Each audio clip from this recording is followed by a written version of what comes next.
Welcome to the Bear Talk, your go-to Chicago Bears podcast, where a father and son talk all things Bears. From Soldier Field to Sunday Showdowns, I'm your host, Dylan Weaver, and as always, I'm joined here with my dad. How you doing, Dad? Coping on this Sunday afternoon. It was a rough one in Baltimore, and I don't do it often, but when I do, I mean it. I Yeah, was no. wrong. Yeah, no.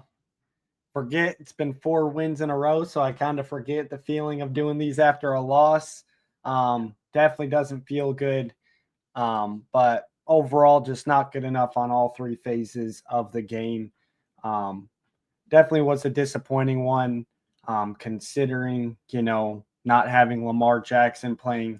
Definitely was one you'd want to come away with, especially like we talked about this brutal stretch coming down after the back half of our schedule. It's just kind of one that the Bears are going to want back later down the line, but it's on to Cincinnati now, but we're here to recap this loss. So let's just hop right into it.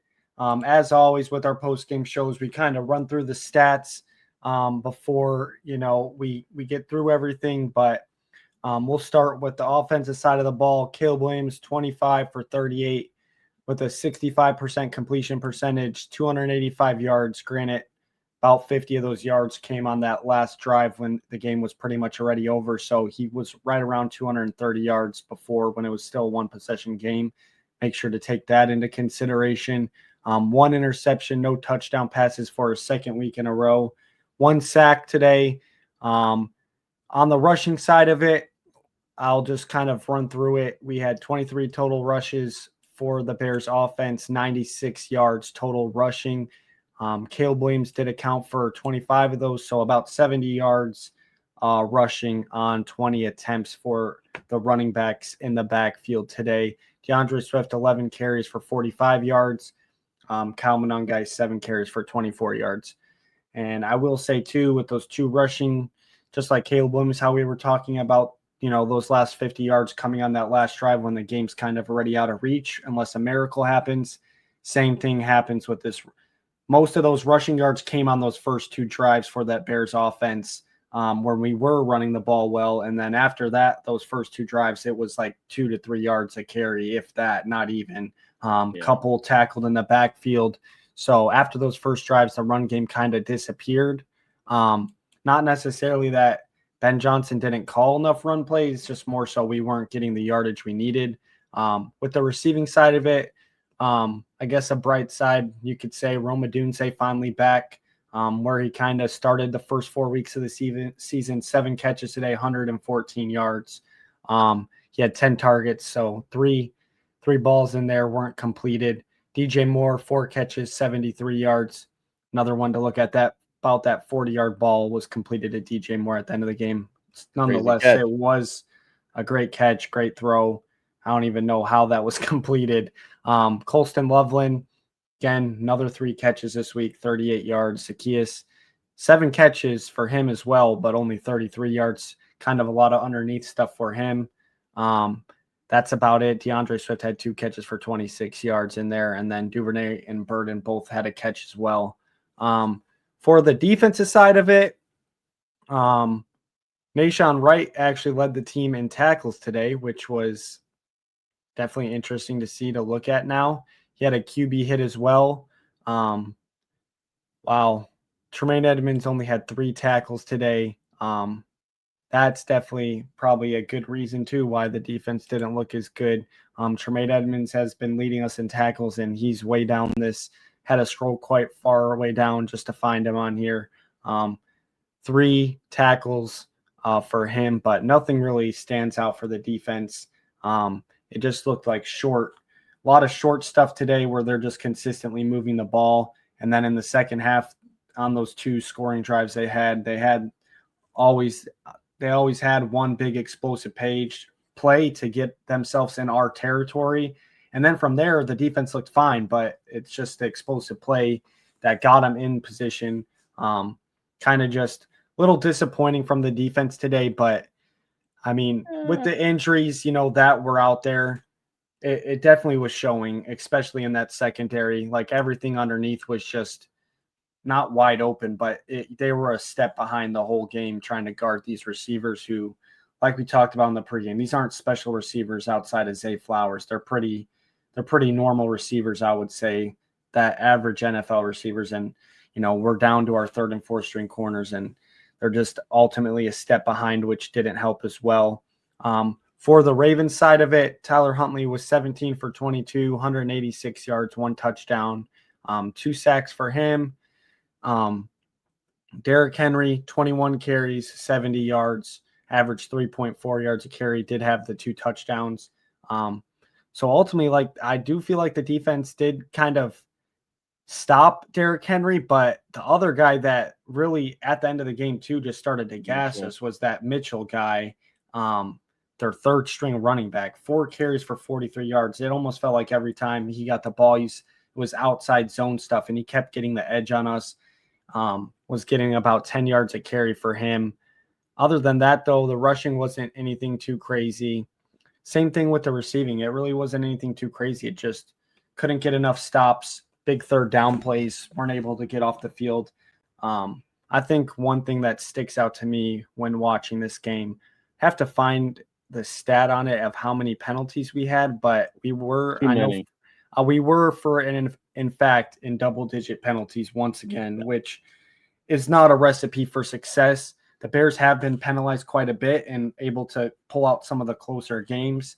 But this game, that was not the situation. Just too many penalties, racking up. I think there was 2 pre-snap penalties today, which I guess is a positive. But we had one on Colston Loveland and then one on Joe Tooney, which when they showed the replay, it looked like the Ravens were just pointing at him and he didn't even move.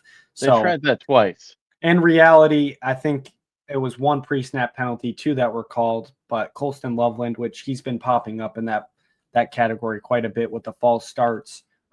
It's usually him and Cole Kmet sometimes Darnell Wright as well, that keep kind of, having these false start penalties.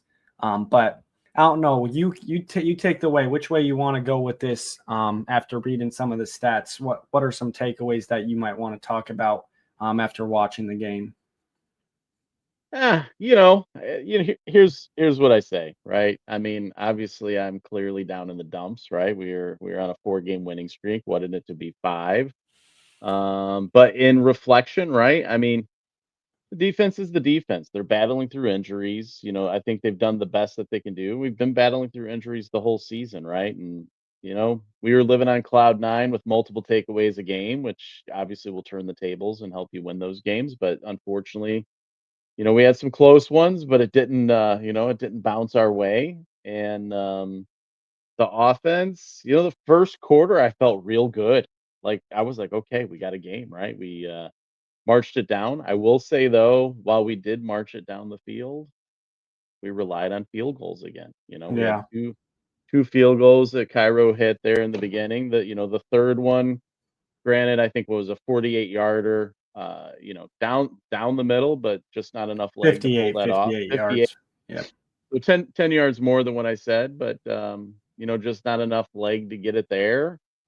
But that wasn't the difference, right? I mean, had those been 3 touchdowns, it'd have been a lot better. I'm struggling, and I know you don't want to go down this road right now, but I'm struggling with Caleb. I mean, we talked about it before the game, right? This was a great opportunity for him to shut up the naysayers and the national media. But we go down the field and we're kicking field goals again. I don't get it. And some of those balls, you had the inaccuracy issues pop up again. I'll push back on that. I'll let you push. I definitely the one that stands out to me was early in the game. There was a 3rd and 6. Rome was running a crosser route. Caleb put the ball. It was right at Rome. It was over his head, but at the same time, Rome wasn't looking. Keyword was over his head. It was over his head, definitely. But the thing with the play is Rome wasn't looking for the ball. So whether it was too early throw, whatever, I'll give you the inaccuracy on that. But other than that, I'm trying to replay some inaccuracy issues. We definitely didn't see it as much today. I think there was another Zacchaeus on the out route that was over his head, or it might have been DJ Moore. It's one of the No, twos. it was DJ Moore, but that ball was right at his helmet. He just wasn't. Put in the numbers.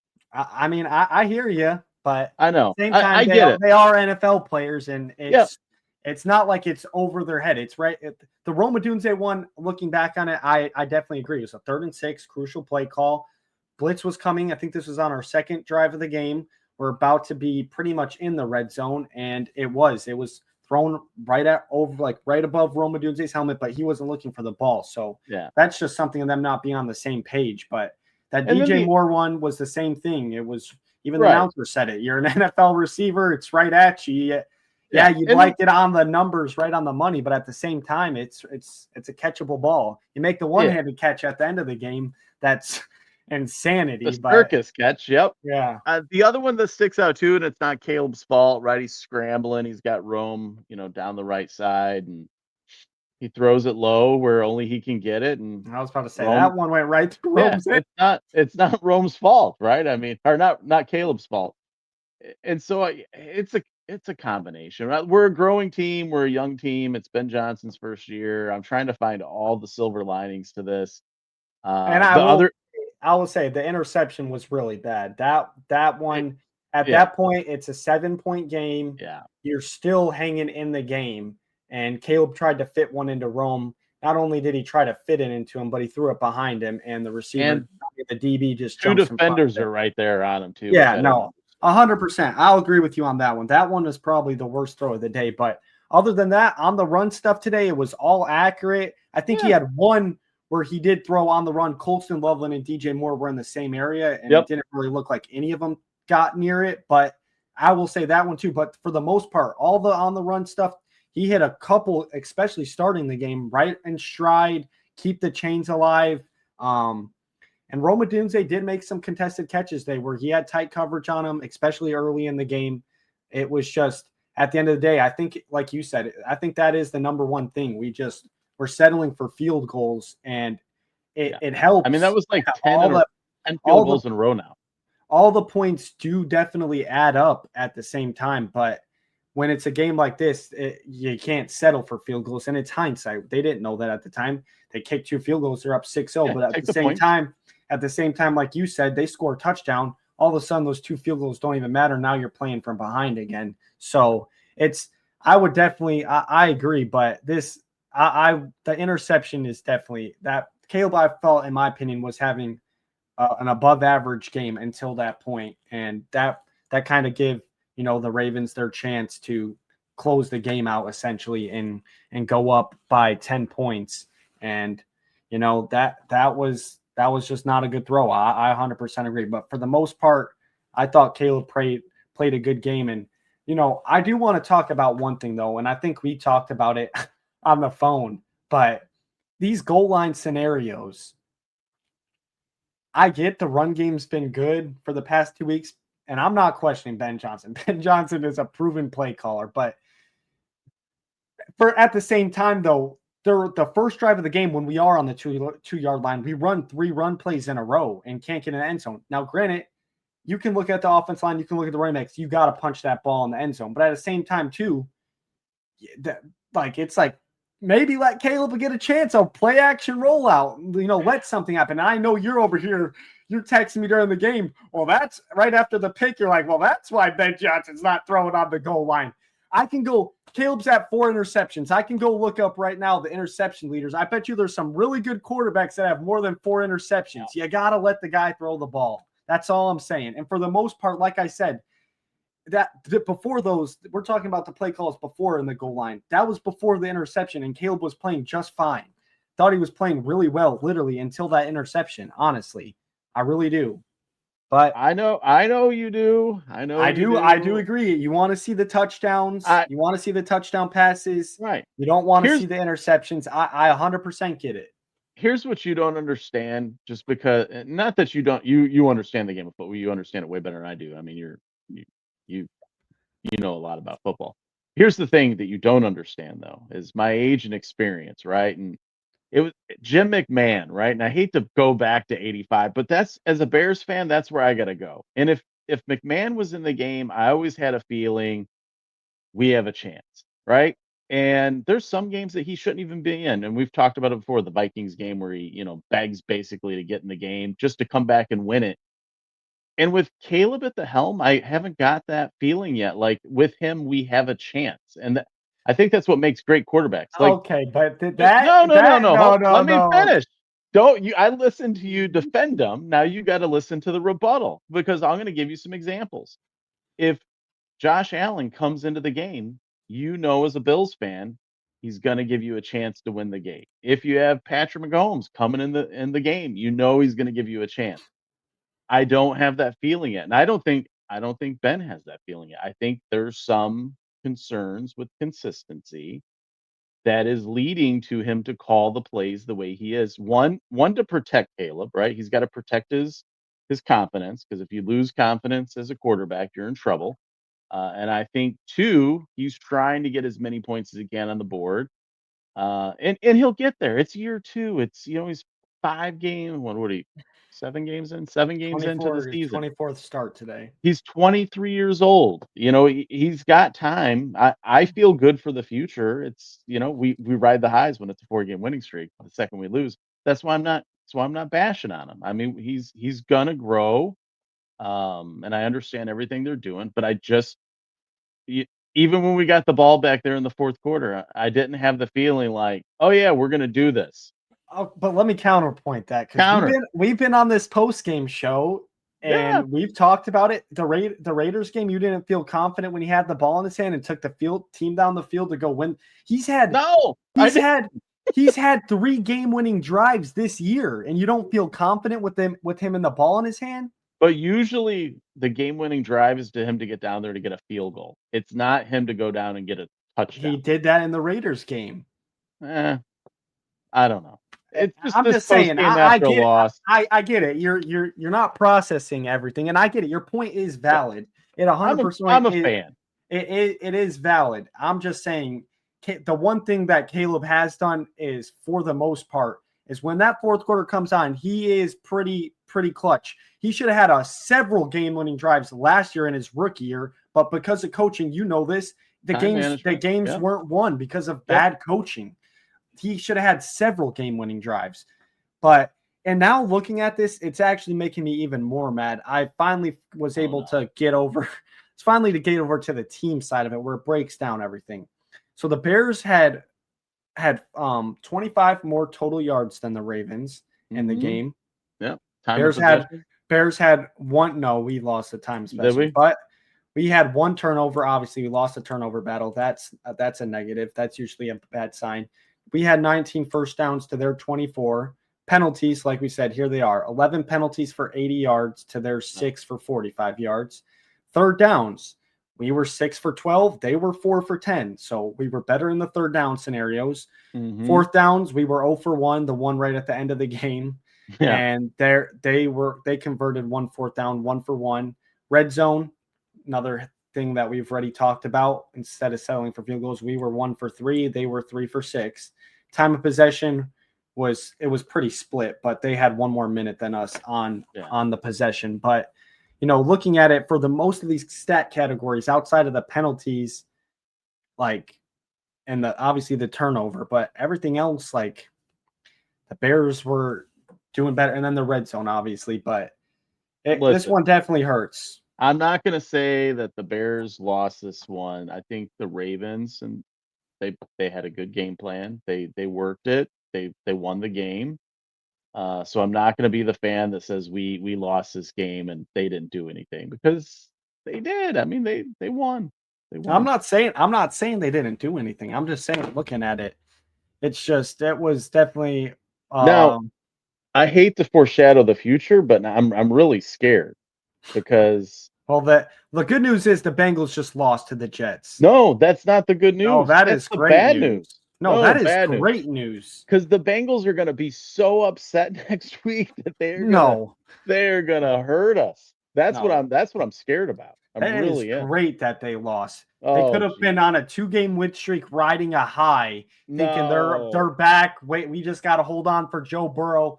That loss hurts, especially the way they lost. They were up by a lot of points all of a sudden, after the Bears game is over, by the way, that might have been the fastest NFL game in the world. When the Bears game, so when fast. the Bears game finished, all the other games still had 11 minutes in the fourth quarter. Yeah. But anyways, they Because put we on the didn't get out of Bengals. bounds when we should have got out of bounds. That is a good point too.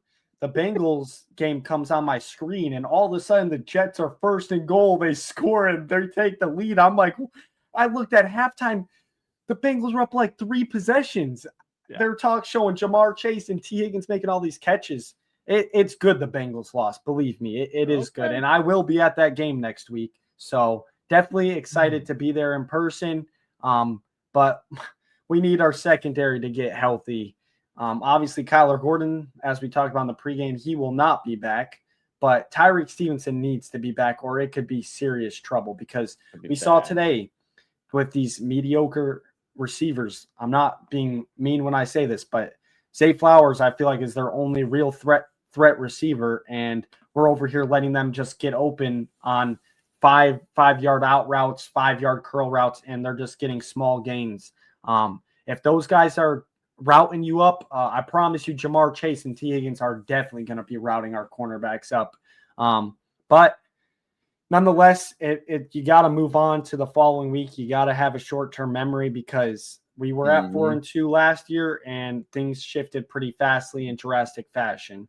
But I do have faith in Ben Johnson. I do not think this is going to be the Titanic sinking down, but definitely need to get back in the win column next week. I was really hoping if they did win this game, they could win the next 3 games and actually go 4-0, be 8-2 going down to the last 7 games of the season. But now you got to find a way to go 3-1 with the Bengals, Giants, and then the Vikings again. So you got to find a way to win these next 3 games, which would still be 7-3 with 7 games left. Anything could happen, but that back half of the schedule is tough. So got to find a way to rebound. Short-term memory. You're going to be on the road once again next week. So definitely a lot of stuff to improve on. The penalties, though, I think that's the biggest takeaway 100%. They got to get cleaned up. Yeah. It's got to – you're never going to win, especially games like this when you're getting out penalized. And then on top of it, too, we're used to having turnovers as the Bears, or takeaways, I should say, and we didn't have any today. Almost had one once again on the opening drive, but didn't go our way. You got to find, ways to get some takeaways as well, considering, we lead the NFL in that. We weren't able to get any today. Had a couple opportunities. That Kevin Byard one was, if that ball doesn't get tipped, he read it literally perfectly. And at that time, that's when we were down 7. Could have been a momentum swing, but end of the day, you lost the game. So there's no excuses behind it. Yep. I will say one last thing before we wrap it up here. I know we talk about the refs quite a bit. We did get a bailout call today. We did. The Zacchaeus but they also ball, and turnabout's fair play, right? On the D-Hop catch with it definitely was a face mask. Not even only a face mask. It was both of his arms were extended, pushing him off. But it's OPI too when Nahshon Wright is turned around facing the end zone because he got pushed. Yep. But like you said, it's a fair game because as a Bears fan, that Zacchaeus should have been a fumble recovered by Marlon Humphrey because I don't even know how they called forward progress because he just got hit. Yeah. And Marlon Humphrey made a great play. He ripped his hands in there right away and ripped that ball out. So I mean, it definitely should have. When the Bears got that ball back, I was in such disbelief. I was like, "Holy smokes!" But you did have your chance to win it, and I mean, not win it, but you had your chance to get the ball back, and we just didn't capitalize. And I thought it was so ballsy throwing to D-Hop on a 3rd and 9. Like I get it, but at the same time, he hadn't caught a ball all day. So And at the end of the day, he won the route. The other one with was it Jerome Ford that we just signed? Who's Jonathan Ford. Jonathan Ford. Yeah, apparently he doesn't watch the ball when he plays because he was so far on the other side of the line of scrimmage. you couldn't even see the ball when they looked down through the line. So, I mean, it is what it is. I mean, that's why we play the game. Wish we had a better outcome. Wish we were 5-2, but At the end of the day, you're still one game above 500. yeah. Still good, but you gotta clean the penalties up because there's one thing that's been a reoccurring thing. We can talk about the rushing game not being good today. It wasn't good in early in the season, and then the past 2 weeks it's been good. We can talk about the passing game being good in the start of the season, and it's kind of hindered off. The one thing that's been reoccurring is the penalties, and you gotta find a way to clean those up because they just hurt. There's a lot of you're essentially when you're 1st and 10 or vice versa on defense, 3rd and whatever, and you're giving up first downs because of penalties. It's not going to help you at all. No. Did they show any? I didn't catch any post game or locker room stuff. I'm wondering, like, what does Ben Johnson say when they don't win? Because I know good, better, best, right? When they win and it's the rah Mhm. rah. How does he say it when they lose? I don't know. I don't know if I saw the locker room. I did listen to his post game presser before hopping on here. Um, he stressed obviously kind of like what we're saying. The penalties need to stop. Um, Hmm. He talked a little bit about the pre-snap stuff. Said too that some of our wide receivers, he kind of hinted at it, which was a little weird, but some of our wide receivers too are still not lining up correctly, and we're not getting penalties for them, but it's also hurting the play that is getting called because if you remember early in training camp, Ben Johnson would literally blow plays dead if they were lined up a half a yard in the other direction, Yeah. not in the right spot because his offense is based on a lot of timing and then on top of it too a lot of alignment. And he's saying they've been noticing it in film and they've been getting lucky sometimes and getting away with it, but they got to clean that up as well as the pre-snap stuff. But like you said, I don't even think it was pre-snap stuff today. We had two of them, but one of them, like we said, they showed the replay and Joe Tooney just sat still. Yep. And but the Colson Loveland one for sure. But He other didn't get the memo. I was about to say, yeah, He but didn't know it was National Tight End Day. yeah, but like those the penalties on the other stuff, a lot of them were defensive today than offensive. There was not really holdings. Um, Honestly, a lot of it too came on special teams, which we did get gashed in special teams quite a bit today. I've talked about it plenty times on the show, even during wins. Every kick return, it seems like the other team always gets it to like the 35-40 yard line Yeah. every single time. And you know, that those hurt. We also had two of our returns to the own where we got to the 40, and both of them got called back because of one was a low block on Noah Sewell, and then another one I think was just a holding. And Yeah. you bring it back, and it negates those plays where you get good field position. So definitely need to clean that up as well. I don't know. Today was just a weird result as far as like trying to dissect the game. Honestly, I think a big part too that we haven't really talked about is definitely the rushing game. Like I said, they had 70 yards today on 18 carries, 19 carries when you Yeah. take away Caleb's 25 rushing yards from him scrambling today. And probably two of those came on the swift good run out to the outside and Monungai there in the Well, that's what beginning. I'm Just outside. that's what I'm That was saying. it. The beginning of the game, both of them did have like 15, 20 yard runs, but Yeah. outside of that, that's what I'm saying. The rest of the game, they were getting 1 to 2 yards a carry. And then a couple times, even DeAndre Swift and Monungai got tackled in the backfield. So I think Hmm. that is a huge part of the scenario too. I feel like, as much as we were harping on the passing game last week, it's pretty fair to criticize the run game as well because it definitely All three wasn't there. phases. Yeah, and that's why I said opening up this, I feel like all three phases, it just wasn't good enough out of all three of their phases today: offense, defense, and special teams. Um, and like I said, we got to figure this cornerback stuff out before heading into Cincinnati because it could get rough real Yeah. quick, honestly. I hear you. I say though, we lick our wounds. We call it a day. Watch some other football, the evening game, and obviously the Monday night game will happen. Hopefully the Packers lose and Aaron Rodgers comes back and gets a little revenge up there in Green Bay. So we'll see. Yeah, I will say too, I know I talked to you before we get out of here. I will say one thing too, after watching some of these noon games. A lot of these top NFC teams that were ahead of us, they lost today, and this would We have had a been chance. massive to Yep. jump the scoreboard and get some lead in that playoff hunt. But like we talked about, it's week 7. We've only played 7 games. Some teams have played 8, but not even halfway through the season yet. Too early to look at that. But there was a lot of, like I said, a lot of NFC teams that lost this week, and you definitely needed to find a way to, win the game per se, because there's just a lot of teams, that have lost games this weekend.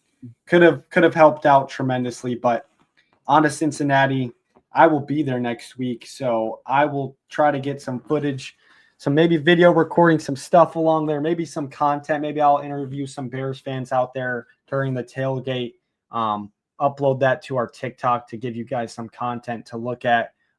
Super excited to be at a game, be the first Bears game I attend this year. Super excited, but we'll keep you posted. I think that's it for the post-game show. Quick, short, sweet, as always. Definitely sucks, but hey, 4-3 still gotta be hopeful for the future. Mm-hmm. But yeah, we'll see what happens. I don't know if you got any other thoughts. I haven't felt, we started off 0-2 and it sucked doing those, but we were on such a good little momentum streak Yep. here where it's kind of a sour taste in your mouth and you don't really know how to quite react, and it's definitely painful. Yeah, this one hurts, but that's why we play the game, right? Learn from it. We'll get back at it. We'll be okay. Yep. Well, that'll do it for us. Please make sure to like, comment, subscribe, share this with your Bears friends. As always, our socials are in the description to follow us on social media. But that will do us for us.